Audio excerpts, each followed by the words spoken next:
আমার মনে আমি তারে খুঁজি। সুনীল, তুই এই অবস্থায়? আমি তো ভেবেছিলাম তুই কোনো আকাশ ছোঁয়া অট্টালিকায় থাকিস।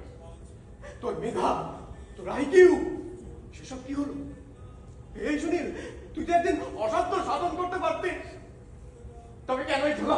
হ্যাঁ, কেন কেন এরকম ধুলো মাখা শরীর?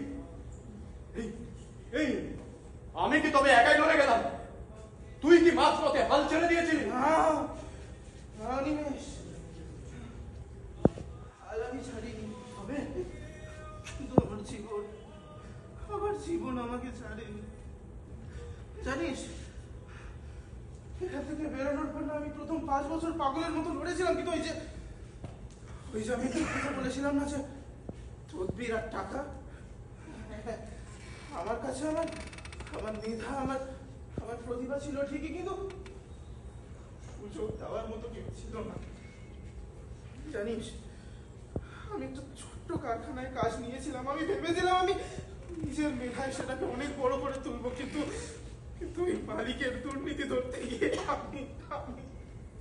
আমি হলাম চোর, জেল, লাঞ্ছনা, দারিদ্র, এগুলো আমার কিছু কারণ।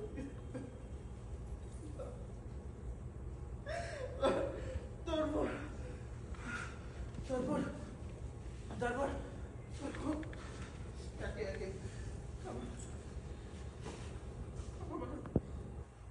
আমার বাবা চলে গেছে। আমার দিদিটাও সেই অভাবের তাড়নায় শেষ হয়ে গেল। আর আমি জানিস, আমি যে এই এক টুকরো কাগজ, এটাকে আমি আগে নিয়ে বেঁচেছিলাম। আমি ভেবেছিলাম এটাই আমার অহংকার। 30 বছর পর যখন আমি তোর সামনে গিয়ে দাঁড়াবো, তখন কত শত আমাদের স্মৃতি আমি বুঝতে পারি।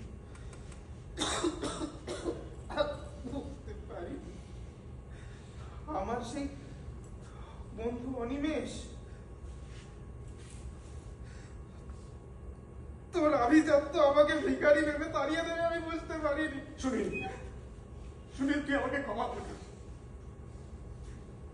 আমি আসলে সাফল্যের নেশা একেবারে অন্ধ হয়ে গিয়েছিলাম, জানিস। আমি ভুলেই গিয়েছিলাম যে জীবন সবার সাথে সমান আচরণ করে না। দেখ, তোকে আজকে আমি তাড়িয়ে দিচ্ছিলাম এই পার্ক থেকে, তোকে আমি চিনতেই পারিনি। তুই অন্তত তোর প্রতিশ্রুতিটা রেখেছিস। এই দেখ, এই কাগজটা তুই হারাস না। দাঁড়া শুনি, তোকে আমি একটা জিনিস দেখাই।